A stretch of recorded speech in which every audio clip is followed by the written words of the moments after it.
Hey guys, how we all doing? So before we start the video, I wanted to let you know that I recorded an awesome interview with one of my friends, Frank, and the interview is over at his channel. So that'd be really awesome if you could go and check it out. Show him some love. He's got a couple pretty awesome channels that I think you'd enjoy. So if you could go and check that out, that would be really appreciated.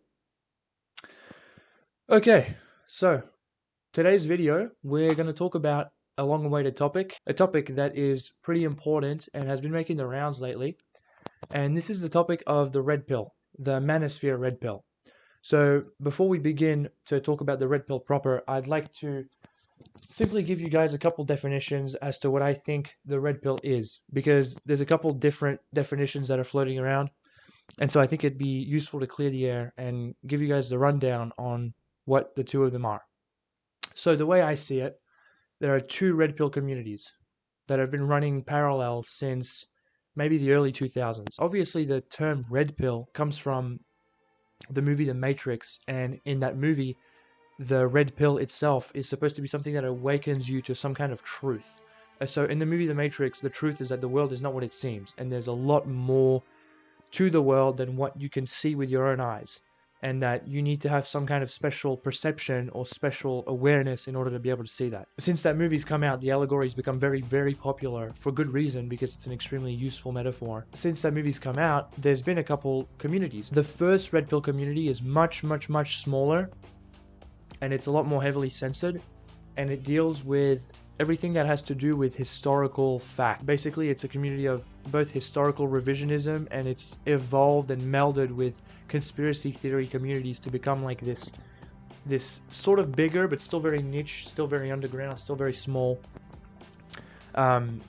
sort of community that deals with, this is what the truth is behind these governments' actions, this is the truth behind these wars, this is the truth behind these elites, these circles, this sort of thing, right? Like think like typical like Alex Jones type of thing. That's like the first red pill community. It's a lot smaller, especially in my generation, but it's also just as old as the other one. The one I want to talk about today is the other one.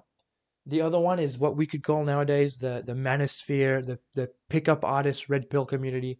This one is huge and constantly gets bigger and bigger, right? I talked about, or I briefly touched on Andrew Tate in some of my previous videos. We're going to talk about him today. Andrew Tate is, the sign of this PUA, manosphere, self-improvement, red pill community becoming bigger and bigger and bigger. And it just won't go away, it won't die out, because there are some factors, there are some elements in that philosophy which make it so that it's extremely appealing to young men. So we're going to be discussing all of that today. Before we begin the video, it'd be really awesome if you guys could subscribe to the channel, give this video a like, drop a comment, share it. Let's get started. So, a brief explanation of this manosphere red pill. What it focuses on, and it's very, very easy to know what it focuses on. If you look at someone like Andrew Tate's videos, you would go and watch his content and you would quickly understand that a lot of it is focused on a certain form of masculinity. And what I'll be doing in today's video is not debunking necessarily the methods and the techniques and the ways that are used to gain this masculinity. What I'm more interested in is the philosophical ends that masculinity is aimed at. I think that's a much more interesting topic, because we can talk about self-improvement all day, and it's been done on the internet for, over a decade now. It is interesting. It has a lot of value for a lot of people, but at a certain point, you need to step back and realize, where is this all going? You need to take the 30,000 foot view and be able to look at the whole picture and say, where are these tracks leading us to? What is the actual point of this? So, for my first point on the manosphere red pill, I guess you could say critique, is that it's way too focused on hedonism. So you see someone like Andrew Tate, you see someone like, there's heaps of other gurus out there. I'm not too familiar with all of them. I have watched a lot of content, but I couldn't name them, all of them, off by heart. But they have this focus on hedonism, which is, it's very disturbing to me, because normally and I'll talk about this later, but I'll briefly touch on this now, what you would expect from a man who is masculinizing and virilizing himself is that he would start yearning for something more than the material. And these guys, what they do is they brag about their cars, they brag about their houses, their wealth, the amount of money they have in their bank account, the amount of material success they have, and they also brag about, the amount of sexual conquest that they have. That to me is very disturbing, because that is not something that should be lauded for. That is not something that is in and of itself worthy of any sort of respect, or it's not a noble goal. It's actually a very debasing goal. When you are surrounded by this luxury, by this luxurious, lascivious nature, when you become a sybarite with that nature, you're actually killing your own spirituality. You're actually killing your own temperance. You are actually killing your own ability to be humble and modest. And that is a great tool of masculinity that has always been used. You know, in the Bible, obviously I'm Catholic, in the Bible it says the meek shall inherit the earth. Now, what does this mean? The meek does not mean the weak. That is not what meek means. The meek, a meek person is somebody who knows how to use a sword, but also knows how to sheath it. And so that means that you should be able to be aggressive. You should have claws and teeth, but you shouldn't always be bragging about them, and you shouldn't always be using them. It's about temperance. It's about moderation. It's the ability to temper your carnal impulse through the humility of your soul, right? So that's the first point. This obsession on hedonism and material pleasure is very disturbing, because I think it puts in the head of a lot of young men that is ultimately what is the most desirable in life. What is the most desirable in life is not self-actualization, self-realization, growing closer to God, growing closer to your loved ones. What is desirable in life is making lots of money so that you can have sex with as many women as possible. You can own as many supercars as possible. You can own as many houses as possible. You can have as many, digits on your bank account as possible. I think that's very disturbing, and I think that's putting a lot of the wrong ideas in young men's heads. I really don't think that that's a good thing whatsoever. So my second point is actually very linked to the first one, and my second point talks about this focus on materialism. Obviously, hedonism is bad, and it leads to bad long-term consequences. It's you thinking impulsively, it's you thinking with your carnality. But the thing with hedonism is it's not necessarily 100% material. So you are, yes, enjoying pleasures of the flesh, but there is also like a spiritual dimension to it, which is extremely demonic, but it still is there. But then what's even worse with these red pill gurus is that they convince you that even that is not enough, and that you need to be 100% materially focused, that you need to be 100% living in this material world, and that there's nothing beyond that. They obviously don't say it that way, but that's what's implied when you listen to their teachings, right? This is what's really important to understand about all this stuff. Men are not creatures of this world. Men are not of this world. What does this mean? What this means is that because we as men have the ability, and this is a very important point because I use this type of thinking in a lot more points, so this is very critical. Because as men, we have the capacity to exert our physical will upon the world, because we have the capacity to mold the world according to our will, that means that we have control over this plane. We have control and we dominate this plane. And that means that we can ascend further than this plane. That means that we can actually ascend to a higher level of consciousness because we have 100% control over this world. I mean, look what humans have done. We can terraform continents. We can change the physical material aspect of this world to such an extent that we can 100% modify it to reflect our will. So that means that we have the capacity to then extend our will further than the material. We can extend our will into the spiritual. That's what I mean when I say men are not of this world. We are not dominated by this physical realm because we have control over it. And so when you tell young men that the most desirable things in the world are to be found in this material plane, I think that that's not only debasing, but that's also a very limiting mindset. It very heavily limits what you're able to do with your life, because once you have achieved that material success, what else do you have? There's nothing else. And so what then? Do you keep searching for more material success in vain, knowing that it won't make you feel any different? Once you're in the top 1% of wealth globally, do you think a few more million or $1 billion will change anything in terms of your comfort, in terms of your status, in terms of your quality of life? I mean, I don't think so, right? So this wanton abandon to the quest of wealth is so heavily limiting the growth of your spirit that it actually kills spirituality almost completely. That almost entirely kills your ability to be spiritual. And once your spirit is dead, everything else degenerates. This is a concept I will mention and talk about in another video. But the reality of the situation is that humans We are made in the image of God, and so we are also Trinitarian in nature. We have, and Trinitarian means obviously divided by three parts, such as God is the Father, the Son, and the Holy Spirit, the lover, the loved, and the love between them. Humans are also Trinitarian. We are also split in three parts. We have the body, the mind, and the soul. And so these three parts are interconnected. I'm not going to give you a full breakdown of how that works because I'll probably save that for another video in the future. But just know this for now, is that those three parts are interconnected. And so someone who is stunted physically will also be stunted mentally and spiritually. And so if you follow this advice and you develop yourself physically and mentally, right, you make money through your intellectual cerebral prowess, you lift weights and you become physically better and more powerful. If you do those two things, but you forego the third, and you leave spirituality by the wayside, and you do not take care of your own spiritual health, the rest of you will degrade. Your body and your mind will also degrade, and you will also feel that you are actually getting worse and worse, even though to everybody else it looks like you're getting better. It's because inside you're rotting, okay? Your physical appearance, your mental acuity, your cognition may be getting better and better, but inside you're rotting from the inside out because you're not developing that spiritual connection. You're not growing closer to God. You're not ascending. Your spirit is not ascending. Okay? And so this leads to my final point, and this is probably the most important point, is that this kind of thinking leads to the death of true motivation.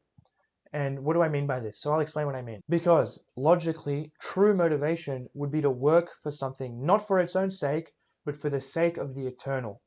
If we agree that we have a soul that is metaphysical, and we agree that we have some sort of breath of life in us that will continue after our time is up on this material plane, then we agree that everything we do on this material plane is for the eternity of that soul. And that is true motivation. And this is the biggest argument against all this red pill stuff, this manosphere stuff, because I agree with a big part of it. But there is this part of it that really bothers me, and it's that they get it to maybe 95 or 99%, but that last little percent that's left is the killer, because that's the most important part. Why do you do these things? Ultimately, why do you work so hard? Why do you lift weights? Why do you take cold showers? Why do you stay abstinent? Why do you work so hard to make so much money? What is the point? The point is not to have sex with as many women as possible. The point is not to accumulate as much materialism as possible. The point is not to accumulate as much dopamine, as much pleasure as possible.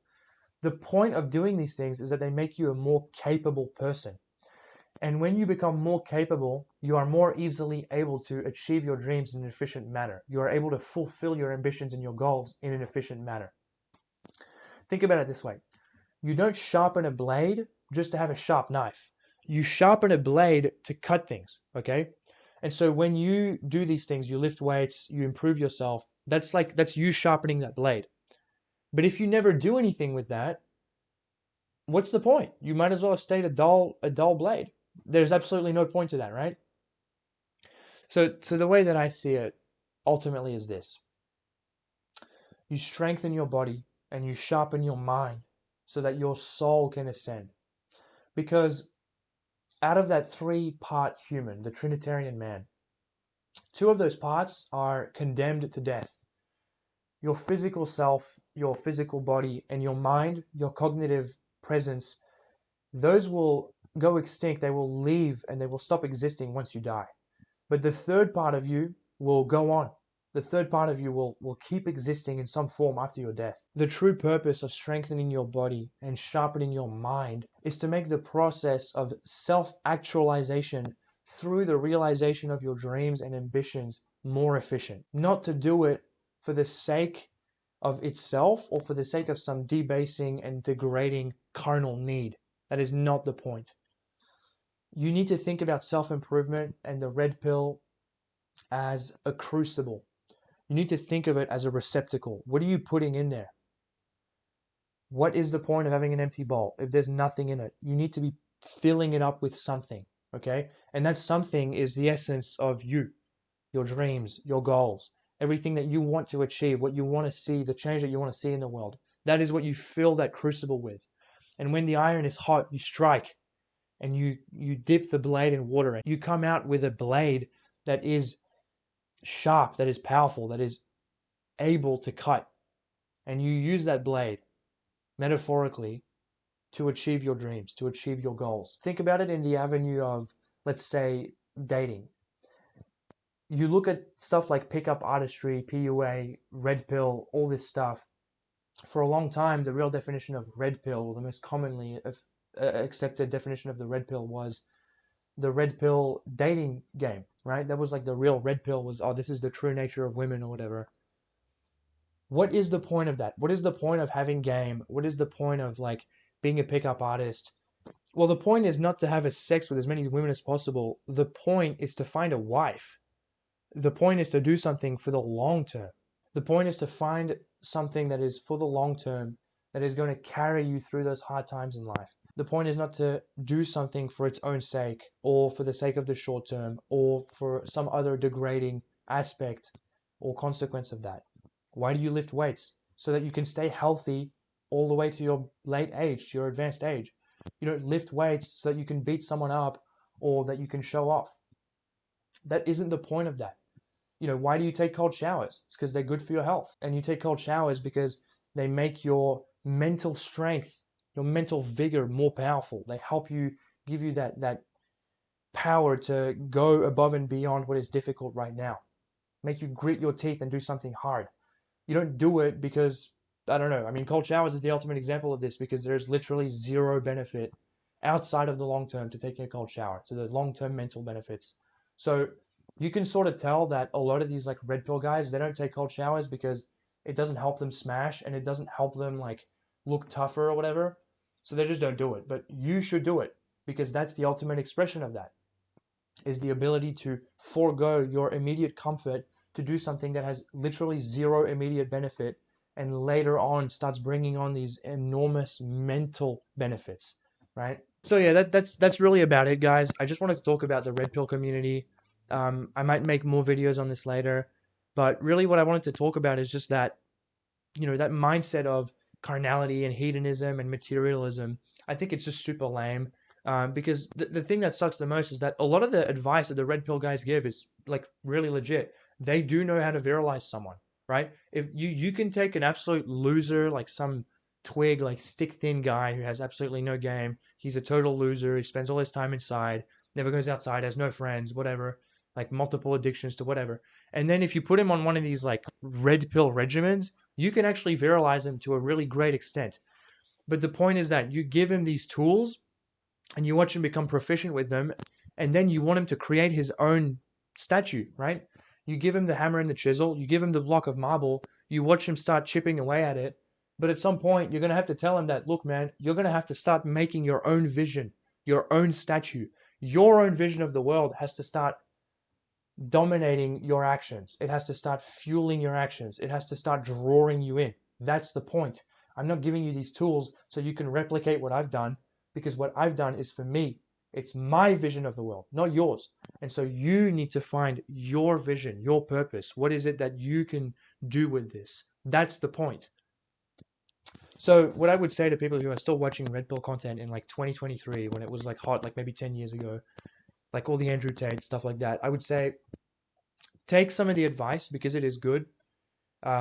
You know, some of it is genuine, some of it is legitimate, but take it with a grain of salt and think about how you can redirect that towards something more spiritual, something more long-term, something more beneficial to you in the long term. That would be my advice for people who are still watching Red Pill content.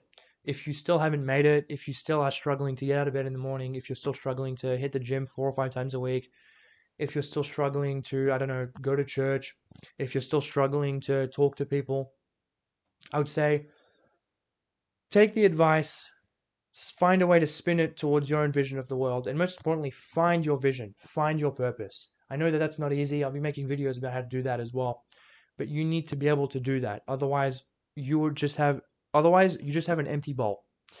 You just have a totally empty crucible with nothing in it, and it's totally useless. And you've been doing all that for nothing. So yeah, that's about it, guys. Just a quick video today, testing out a new rig. Got the ring lights. Got the green screen, so hopefully it looks good. Again, don't forget to subscribe, share the video, give it a like, comment, and I'll see you guys later.